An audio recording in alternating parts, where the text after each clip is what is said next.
Hi, welcome. Enjoy the content, subscribe, and turn on notifications. Greg always thought he was a lucky guy. At 41, he had a steady career as a freelance accountant, a comfortable house in a quiet suburb, and above all, Melissa. She was everything he'd ever wanted in a partner: grounded, healthy, spiritual. A yoga instructor for 7 years, Melissa preached a natural lifestyle that rubbed off on everyone around her: organic food, morning meditation, zero toxins in the body. Greg even joked she was more disciplined than a Buddhist monk. But he loved that about her. He loved her dedication, her purity, the way she took care of herself, and him. They'd met at a meditation retreat 5 years ago, married after a year of intense dating, and built a peaceful, harmonious routine.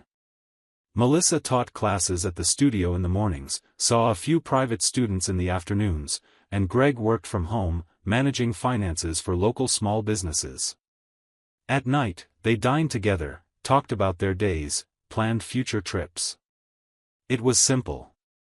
It was good. It was real. Or at least, Greg thought it was.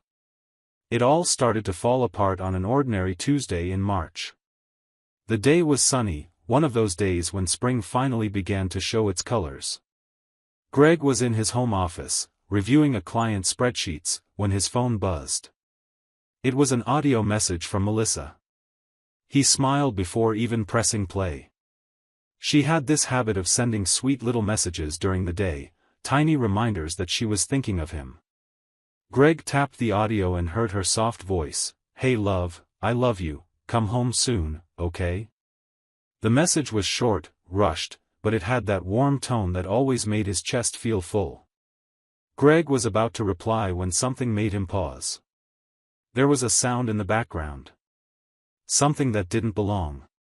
It was the unmistakable sound of a can being opened, that sharp crack followed by the faint hiss of gas escaping. Beer. Greg frowned. Melissa hated beer. It wasn't just a preference, it was practically a life philosophy for her.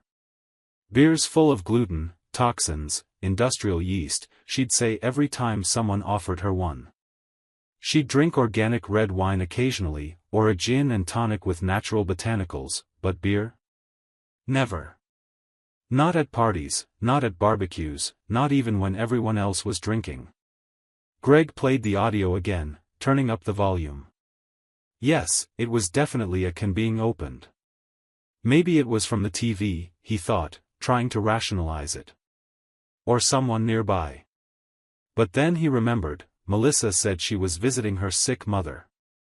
Greg's mother-in-law, Martha, had been recovering from hip surgery for 2 weeks, and Melissa visited her almost every day. But Martha didn't drink beer either. In fact, her house had been completely alcohol-free since her husband passed away years ago. Greg felt a tightness in his stomach, a discomfort he tried to brush off. He was being paranoid. But something bothered him even more. When Melissa visited her mother, she always called with video to show how Martha was doing, to reassure Greg, so he could see for himself. This time, only audio. Greg looked at the clock.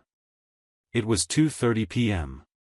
He picked up his phone and called his mother-in-law. After 3 rings, Martha answered. "Hi Greg, dear, how are you?" Her voice was weak, but clear. "Hi Martha, I'm good. How are you feeling today?" Greg tried to sound casual. "Better, thank you. The physical therapist came this morning, she really helped." There was a pause. "Is Melissa there?" Greg asked, holding his breath. "Melissa? No, dear. She called this morning saying she had a private class this afternoon, so she wouldn't be coming." "Why? Is something wrong?" Greg felt the floor drop out from under him. No, everything's fine. Just checking in. Take care, Martha." He hung up. The room around him seemed to grow quieter. Melissa had lied. Lied about where she was. And there was the sound of beer. Greg wasn't an impulsive man, but something inside him snapped. He opened the shared location app they both used, a practice they'd adopted for mutual safety. The blue dot marking Melissa had been still for 20 minutes. Greg zoomed in on the map. She was at a condo complex, a modern building near the lake, just 15 minutes from home. He knew the place, but didn't know anyone who lived there. Why was Melissa there? If it was a private class, why lie to her mother? Why the beer? Greg stood up, grabbed his car keys, and left. He didn't think. He didn't plan. He just drove. The trip to the condo blurred together. His hands were sweaty on the wheel, his heart pounding unevenly. He tried to convince himself there was a rational explanation. Maybe it was a new student's house. Maybe she was embarrassed to say she was teaching in a luxury condo. Maybe the student was drinking beer. But deep down, Greg knew. Something was deeply wrong. He arrived at the condo at 3:05 p.m. The gate had an automatic barrier, so Greg parked on the street across from the entrance. He walked up to the gate and, from a distance, spotted Melissa's silver Honda Civic parked in a visitor spot. It was there. She was really there. Greg felt a mix of anger and something worse, betrayal. He went back to the car and waited, eyes locked on the entrance. 20 minutes dragged on like hours. Then, at 3:27 p.m., Melissa appeared. She walked out of the main building wearing black leggings, a sports top, and sneakers. She looked like she'd just finished a class, but something was off. Her hair was loose, not tied back like it always was when she taught. And she was laughing. Talking with someone. Greg saw a tall man with a well-groomed beard, a fitted t-shirt, and running short step beside her. He put his hand on her waist, pulled her close, and kissed her. It wasn't a friendly kiss. It was deep, intimate, lingering. Greg felt something inside him break. He grabbed his phone and started taking photos. Click. Click. Click. 5, 6, 7 times. The man said something that made Melissa laugh, then let her go. She walked to her car, got in, and drove off. The man stood there, waving, then walked back inside. Greg sat there, motionless, staring at the photos on his phone. He recognized the man. Not personally, but from pictures. It was Blake. Blake Morrison. Partner at the architecture firm where Melissa taught corporate yoga once a week.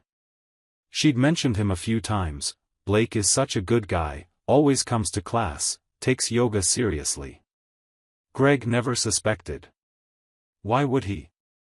Melissa had always been open, transparent. Or at least, she'd seemed that way. Greg drove home on autopilot. When he got there, he sat on the living room sofa and stared at the wall. He didn't know how to feel. Anger? Sadness? Disappointment? All at once? At 5:15 p.m., Melissa walked in. She entered smiling, dropped her bag on the kitchen counter, and came into the living room. "Hey love, how was your day?" She leaned in to kiss his cheek. Greg didn't move. "How was yours?" he asked, voice flat. "Oh, tiring," Melissa sighed, sitting down beside him. The private class was intense. The new student is super dedicated, but demanding, you know? Then I stopped by the pharmacy to pick up medicine for my mom. Greg turned slowly toward her. "Funny. Your mom said you weren't going over there today." Melissa's smile faltered. "What?" "I called her earlier. She said you had a private class and weren't coming." Melissa blinked quickly, processing. "Oh, right. I called her this morning and said that, but then I changed my mind and went over real quick, just dropped off the medicine." "I see," Greg said, voice icy. "And where was this private class?" "At a client's house, near downtown." "Address?" Melissa frowned. "Why are you interrogating me, Greg?" just curious. She hesitated. I don't remember the exact address. It was in a condo. Near the lake? Her face paled slightly. How do you know? Greg pulled out his phone and showed her the photos. Melissa kissing Blake. Blake with his hand on her waist. The two of them laughing, intimate, complicit. Melissa went white. Greg, I can explain, can you? He interrupted, his voice finally cracking. Then explain. Explain why you lied about where you were. Explain why you were kissing another man. Explain the sound of beer in the audio message you sent me, when you hate beer. Melissa opened her mouth, closed it, opened it again. It's not what it looks like. Not what? Greg stood up, his anger finally exploding. Because to me, it looks like my wife is having an affair with Blake. The Blake who's such a good guy, who takes yoga seriously. That Blake, Melissa? She started crying. Greg, please, just listen, how long? Silence. How long? Greg shouted, and Melissa flinched. 6 months, she whispered. Greg felt his legs give out. 6 months. Half a year of lies. Half a year of betrayal. While he trusted blindly, while he planned their future, while he loved her unconditionally. Get out of my house, he said, voice hoarse. Greg, wait, we can talk, I can, get out. Melissa grabbed her bag, still crying, and left. Greg heard her car pull away, then collapsed onto the sofa.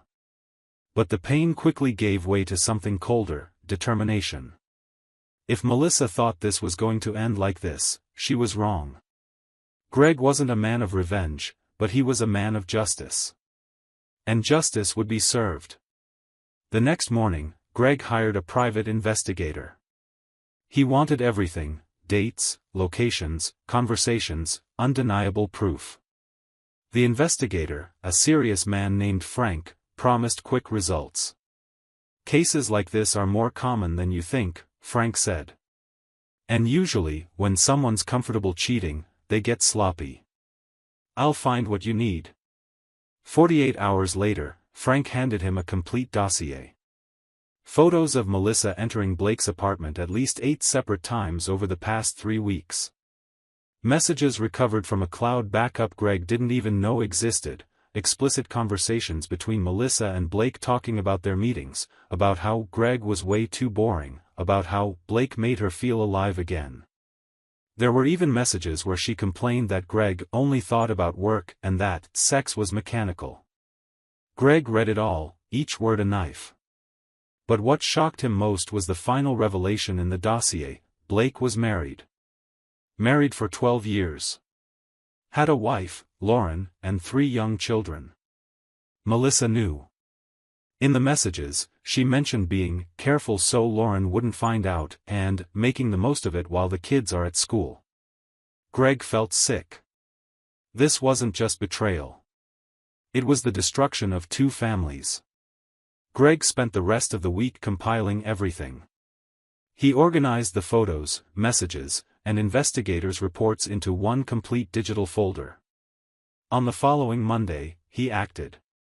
First, he sent everything to his divorce attorney, who began preparing the paperwork. Then he did something he knew would be devastating: he sent a full copy of the dossier to Lauren, Blake's wife. He found her profile on Facebook, saw the pictures of the happy family, the kids smiling, and felt a pang of guilt. But Lauren deserved to know. Just as he deserved to know. He wrote a simple message: Lauren, my name is Greg. We don't know each other, but we need to talk. Your husband is having an affair with my wife. I've attached all the proof. I'm sorry you're finding out this way. He hit send before he could change his mind. 3 hours later, Greg's phone rang. It was an unknown number. Hello? Greg? This is Lauren Morrison. Her voice was steady, but Greg could hear the pain beneath it. Thank you for telling me. I had no idea. Neither did I, Greg said. I'm sorry for what this is going to do to your family. Don't be sorry, Lauren replied, her voice hardening. Be sorry for yourself. And know this, I'm going to destroy him. My dad's a lawyer. Blake has no idea who he's messing with. Greg almost smiled. Justice was coming. In the weeks that followed, everything collapsed for Melissa and Blake. Lauren filed for divorce immediately, demanding full custody of the children and maximum alimony. More than that, she sued Melissa for alienation of affection, a law still active in their state that allowed betrayed spouses to sue lovers for destroying marriages. The case went public. The news spread through their social circle. The yoga studio where Melissa worked received dozens of complaints from students saying they didn't feel comfortable being taught by someone who destroyed a family. The studio owner, under pressure, fired Melissa. Blake lost his partnership at the architecture firm after the other partners decided the scandal was damaging the business's reputation. He also lost custody of his children, getting only supervised weekend visits. And worst for Blake, Lauren, who was the heir to a wealthy family, had signed a prenuptial agreement for complete asset separation. Blake got nothing from the divorce and was ordered to pay heavy alimony. Melissa tried to come back to Greg. She showed up at his house 3 times, begging for forgiveness, saying it was a mistake, that she was confused, that she loved him. Greg just closed the door in her face. He sold the house they'd lived in together, bought a smaller apartment in another part of town, and hired a therapist to process the trauma of the betrayal. It took time, but Greg began to rebuild. He started going out with friends again, picked up old hobbies, began working out. 6 months after the confrontation, on a Thursday night, Greg was at a bar with colleagues when he saw her. Melissa was sitting alone at a corner table, scrolling on her phone, half-finished glass of wine in front of her. She looked different. Her hair, once always perfect, was dull. Her clothes, once vibrant and stylish, were plain and dark. She looked tired, defeated. Greg turned his back, talked with his friends, laughed at a joke. He didn't feel anger. He didn't feel sadness. He felt nothing. Melissa didn't exist to him anymore. When he stood up to leave, he walked past her table. Melissa looked up. Their eyes met. She tried to smile, but it was a broken smile. Greg, she began. He paused for a second. Take care, Melissa. And he walked on, without looking back. 3 months later, Greg met Carla, a 38-year-old librarian, at a book event. She was quiet, intelligent, honest. They started talking about books, then about life, then about relationships. Carla had been betrayed too. She understood. They began meeting, no pressure, no expectations. Just 2 survivors trying to trust again. And slowly, Greg realized it was possible. It was possible to love again. To trust again. Not with the same naive innocence as before, but in a more mature, more conscious, more truthful way. A year after the separation, Greg was in Carla's kitchen, helping her prepare dinner, when his phone buzzed. It was a message from a number he hadn't saved, but recognized. Melissa. Greg, I know you don't want to talk to me, but I need to say this. I ruined everything. You were the best thing in my life, and I threw it away. Blake used me, then dumped me too. I lost my job, my friends, my family won't speak to me anymore. I know I don't deserve it, but could we try again? I've changed. I'm in therapy. Please. Greg read the message, sighed, and showed it to Carla. Are you going to answer? She asked. No, Greg said, deleting the message. I'm not. He blocked the number. Carla smiled, stepped closer, and kissed him. I'm proud of you. I'm proud of myself too, Greg replied. And he was. Proud of having survived. Proud of acting fast. proud of not accepting crumbs from someone who destroyed him. Life went on. Greg went on. And Melissa was left behind, alone, carrying the weight of her own choices. The sound of a beer can being opened in the background of a rushed audio message had been the beginning of the end. A tiny detail, a small slip-up, that shattered years of lies in seconds. And Greg never heard that sound again without remembering. Not with pain. Not with anger. Just with quiet certainty that he'd made the right choice. He'd chosen himself. He'd chosen truth. He'd chosen to move forward. And that made all the difference. Thank you for watching the video. If you enjoyed it, don't forget to subscribe to the channel and turn on notifications so you won't miss any updates. See you next time.